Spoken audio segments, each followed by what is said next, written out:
Hello, I'm really happy to introduce the short artist talk by Sarah Woolf. Sarah Woolf is a Nottingham-based artist and photographer who we were really fortunate to be able to commission to create a new body of work for the No Jobs in the Arts Fringe Festival in 2021. For this project, Sarah has created a new video piece called Double Crisis, and the work exposes and captures some of the harsh realities facing people with mental health issues during the COVID-19 pandemic. For this video, we thought it'd be really nice if we could all watch Double Crisis together. It's about a minute long, and then afterwards there'll be a discussion between Charlie and Sarah.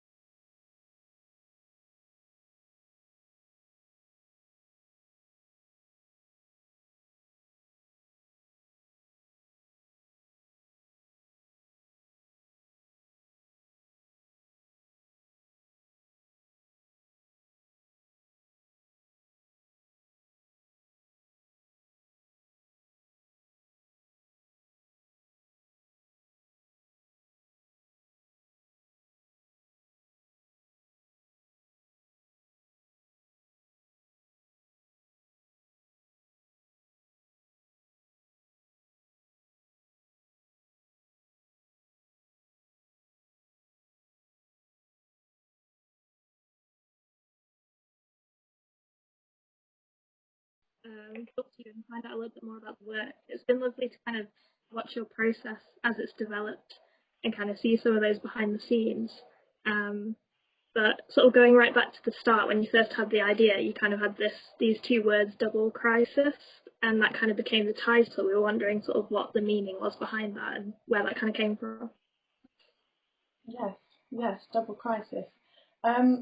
Well, I suppose I wanted to do a project which was about mental health in the pandemic, but how to capture these two massive subjects, mental health crisis that's been long established way before COVID crashed into our lives, and then COVID-19 pandemic itself, and two massive subjects, quite overwhelming really to think about, how to cap them together in quite a short, neat little project, try to make it tidy in a compact project.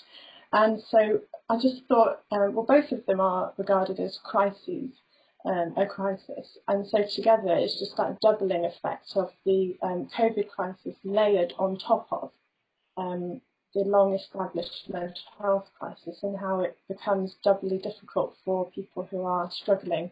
And a lot of people who have just become into this new territory of struggling with their mental health because of the pandemic, who might not have really struggled beforehand. And it's this doubling effect, I feel. So that's where it came from. Yeah, it's really interesting sort of how that's, because I know from when we worked with you previously, you were the cover of one of our zines, and it's kind of nice to see how that work's developed, and it sort of feels like you're kind of doubling up on that work on mental health. Yeah, that's the one. Yeah, I have this kind of whiteboard here, and I thought I'd just sort of show people that I was very lucky to work with Charlie and you guys, No Jobs in the Arts, and got some of my imagery on the cover of the zine for issue number 4. And I don't know if you can see that, it says, "You're too complex for the group."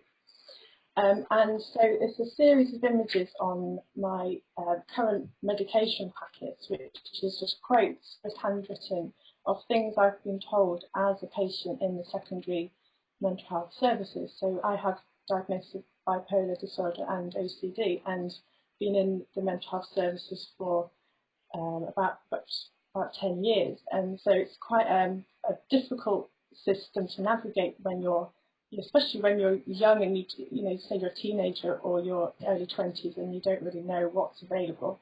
So yeah, it was great to build on the project with you guys in the zine. And the themes there were about kind of being left in an intangible, fuzzy grey area, being left on a waiting list, or being told you're too complex for this service, or being told that, you know, medication is a trial and error, which is true, but, you know, it kind of leaves you with a lot of grey areas and not much clarity and definite solid answers, which everyone wants, and they're just not often there. And also the tablet pill packets was about, you know, the relentless repetition of taking tablets, and that a lot of the time in the health service, the focus of mental health is just on medication. You know, for example, antidepressants prescribed a lot, and it's not necessarily seen sort of holistically in terms of talking therapies, you know, interlinkages with physical health. It's all quite silo thinking, you know, like compartmentalized specialists, and they're all very good in their own way, but it's trying to manage your you know, as health issues can become more complex over time, trying to manage it as a whole, and you kind of can feel quite stuck and disillusioned by the system, and you know, this project, I'm not trying to make it, you know, spreading negativity, but I'm trying to sort of relate. I'd hopefully people can relate to that feeling of being in limbo and being sort of feeling like you're not enough of a priority, and that you're almost like feel forgotten about, because mental health is so far behind physical health in terms of you know, how it's seen, and the stigma and the funding. So yeah, I mean, there's a lot of big subjects, and to try to simplify it with quite a stripped back quote on just medication packets, you know, I wanted it to be quite direct, and hopefully that's sort of carried on into this double crisis video. Absolutely. No, I wonder, Sarah, if you could, sorry, Charlie, if you could show us through some of the printouts that you've got, the stills of your current work, because it was really nice when you brought the kind of the zine forward, and I know we've talked about maybe sharing some digital stills during this talk, like through Share Screen. However, it'd be fantastic if you could talk us through your work, kind of in person. yeah, it's nice to have the physical images. Yeah, thank you. Yeah, so this is a screenshot which says "run down," and it's actually sort of alphabet stamp letters pressed into an ink pad, and then in the video I lift the letters away and they sort of fade away. And the idea of that was sort of, you know, when you are feeling run down by, you know, you're trying to make progress in the system, or you're feeling like you just keep hitting brick walls with medication or trying to get onto certain therapies, you know, you can feel run down and worn down and let down, and this idea of the letters fading away was that, you know, it's you can go to an appointment and feel like, okay, they're taking me seriously, and then you're put on a 1-year waiting list for cognitive behavioural therapy, CBT, or, for example, and so it kind of fades away as you feel like is it really a priority, or, you know, when is this going to become more of an urgent, you know, this is an urgent problem I'm struggling with, it's having, you know, daily impact on me, you know, regularly throughout the day, and so anyway, that was that idea, and then there's this one here with the word severe, and so this was just using a light box and a sort of broken up, it's actually a phone protector screen that was all smashed up. So I've tried to use different textured surfaces to give that sense of a broken system that needs fixing and investing in. And so with this, we've got a bit of a special effect, the analog way, which is to add the word, very smooth, adding the word persevere.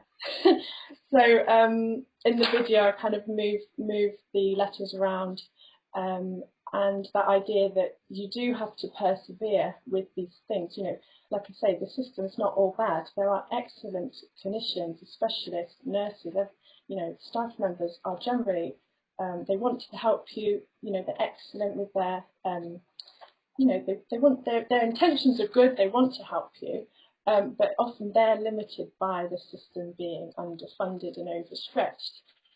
So, you know, so many times I felt frustration and anger and disappointment at themselves, GPs, the psychiatrists, when really it's actually kind of not their fault in many ways, because they're in this system that's limiting them. You know, the resources are very limited. So you have to persevere as the patient. You know, the staff have to persevere with what they've got. It's not a perfect system, but at least it exists. You know, we're lucky in the UK compared to other countries. So, you know, it's sort of seeing the bigger picture that we've got to work with what we've got and be quite aware of what you could access, you know, and do your homework in a way, do that research and persevere with it, and eventually there should be something that does actually make a difference to your life and help you with whatever the mental health condition is. But yeah, thanks for letting me show some of the screenshots. It's really lovely to see them and kind of hear a little bit more about the making, because obviously we've both seen the video. It's kind of nice to hear from you exactly how that kind of happened, and I think we were going to sort of ask you about how you kind of developed this technique of the kind of analog layering. It's really lovely to see kind of video work that isn't edited. You're sort of doing this all by hand, and it does feel very kind of honest and raw, and that's exactly the kind of message you're wanting to get across as well about the system and about your experience. Yeah, that's I'm glad to hear you say that, because I was sort of hoping it would look quite honest and raw, because I'm not trying to gloss over the difficulty and the sense of crisis and urgency. You know, it's a very serious subject. It's like one of those things where, you know, you take the work seriously and the subjects, but you don't take yourself seriously. So, it's trying to be working out different visual ways of getting across an invisible problem. That was one of the big challenges, because, you know, it is an invisible illness. You know, depression, anxiety, you know, schizophrenia, bipolar, OCD. You can't physically see it unless someone is having a full-on episode usually, or that they're particularly extremely depressed, for example. You don't usually see anything, and people are very good at hiding their real mental health generally. And so this layering and stacking of materials in the video is trying to use little snippets that I've saved over quite a few years. Actually, I'm a bit of a hoarder of materials, and it's become like a live collage. So I'm moving it around as if I was going to make a flat 2D collage, but I thought the movement side of it would add an extra dimension, that it's a moving, ongoing issue. You know, you don't just go to a whole series of appointments and then you're suddenly better. They're usually, you know, lifetime conditions that you constantly have to manage. So Ryan helped me with a great suggestion of looping the video round and taking away any jolting introduction slide, and just let the video itself loop, because you are on like a treadmill almost of managing your mental health, and hopefully as the time goes on you feel more confident and better about it, and your recovery journey, you know, recovery is such a personal, yes, it can be interpreted in so many ways, but anyway, it's that idea of an ongoing thing. So I think with the lettering as well, you know, moving letters around, and it was kind of inspired by a time I spent on a psychiatric ward in 2014, quite a few years ago now, and they had some basic art supplies on the ward, and I was playing around with these letters, and I remember spelling out like why. You know, I don't know, I remember relating to this art material and just thinking how much potential there is in art therapies and creative therapies and, you know, occupational health, things like that. that's really just not, there's just not enough resources to give that to every patient on the ward, for example, or outpatients. So that's why I use letters rather than digital graphics. And the fact that they're layered as well, that there's, for example, like a COVID face mask underneath a sheet of glass, and then moving things on top of that. It's just to try to get that sense of this is a complex, layered problem that we're dealing with. It's not kind of simple and obvious. You know, everyone experiences it differently, and you need that multi-layered approach to try to solve the problem. So, and I think, sorry, the final thing to say about that layering is the stacking of the pill packets in one scene of the video. It sort of says there's still not enough staff, beds, and time, and then sort of layering and stacking the pill packets on top of each other. And it gives, hopefully, it gives that sense of an accumulation problem. You know, it's not like one simple problem. It's not even that you just need to chuck a lot more money at it. It needs a whole rethink, or it needs a combined, you know, effort. So, yeah, that was that. It's sort of the layering kind of comes through in the way you talk about where this idea is developed as well, because it's, you know, it sounds like this is a kind of practice that you've been building up on and layering on for quite a while as a way to express, you know, the experiences that you've had in the system, if that makes sense. And it's sort of very interesting to find out more about that and where that kind of came from, I suppose. Oh, okay, great. Yes, thank you. Yeah. If you don't mind me kind of adding in, do you see it as a kind of, do you see that layering through your work? Does it feel like there's been kind of progression from each piece to the last? Because I suppose at the start of this talk you referenced kind of entering this commission and having the work in the zine and then coming on and moving forward. Do you kind of, how do you feel about that development in your work?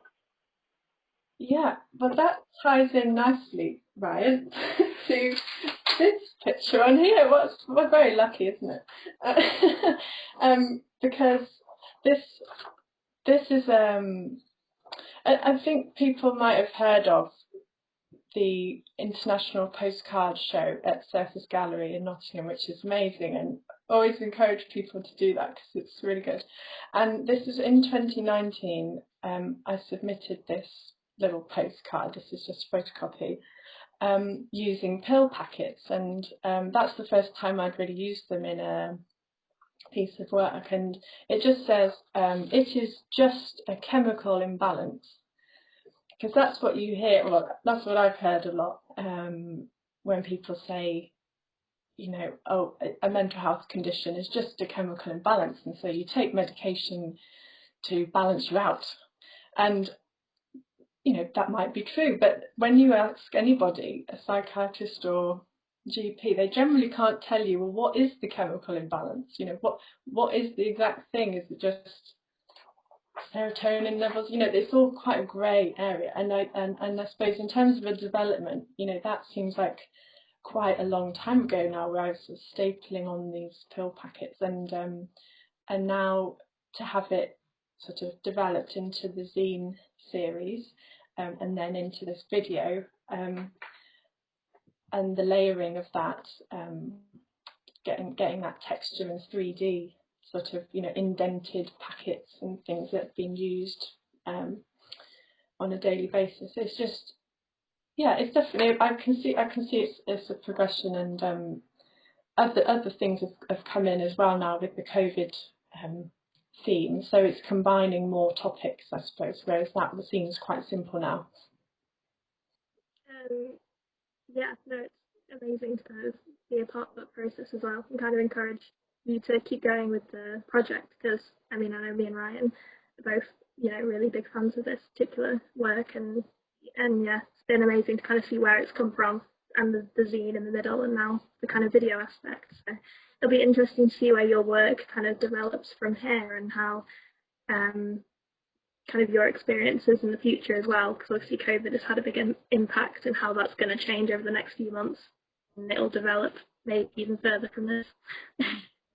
Yeah, absolutely. It's an unknown beast. COVID uncertainty, like that's something that does unite absolutely everybody, doesn't it? And I can't think anything else, in recent times that has done this on such a scale of uncertainty. And especially if you're someone who lives with anxiety and uncertainty and the apprehension of what's going to happen and what if this, what if that, and it's just a nightmare, and trying to plan anything, and appointments going on to phone calls or Zoom calls rather than in person, and all that feeling like a network is slipping away and becoming digital. There's a lot of uncertainty to manage. Would you say that you think it's particularly important at the minute to kind of talk about that within your work, that uncertainty? Is that sort of, very kind of personal, important, and you kind of think other people should be discussing that, I suppose? Yeah, I think because of one of the points I would hope that the person watching would take away from the video is that they connect with that sense of frustration or isolation, especially with these 3 lockdowns that we've all had, and that sort of shared experience, so that we can relate to each other and feel less alone, because the loneliness part of the COVID crisis is very similar to the loneliness part of the mental health crisis.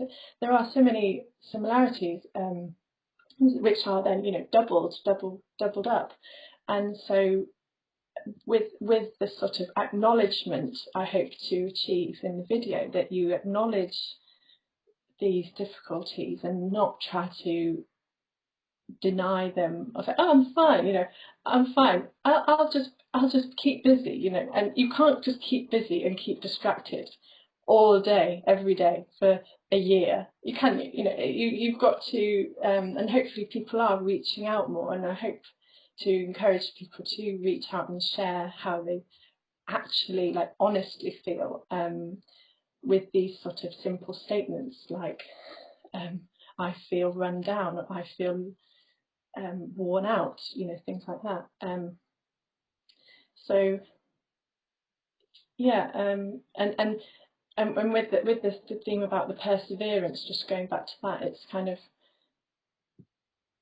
that really, everyone has already been persevering to get to this far. We're nearly a year into the pandemic, aren't we? We're nearly in March, and we've shown the sort of resilience that we've had, and maybe surprised ourselves at how much resilience and perseverance we do have. So I think when you live with mental health condition, I think it's quite common to feel a lot of self-doubt and low self-esteem, and feelings of worthlessness, hopelessness, and the fact that the pandemic has sort of exacerbated the severity of daily life struggles, if you like, for many people.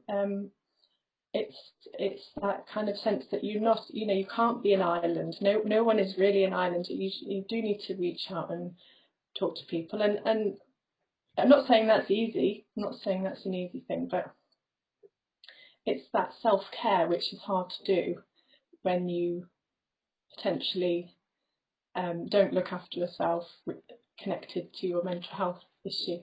So it's that sort of tension that's trying to be moving forward in a healthier way. Thank you very much, Sarah Woolf. It was fantastic to hear more information about your artwork, Double Crisis. I'd also like to take this opportunity to thank Arts Council England and UK New Artists for supporting this project. If you'd like to find out any more information about Sarah Woolf, the Double Crisis artwork, No Jobs in the Arts, or any of our partners, you can find information in the description to this video. Thank you very much.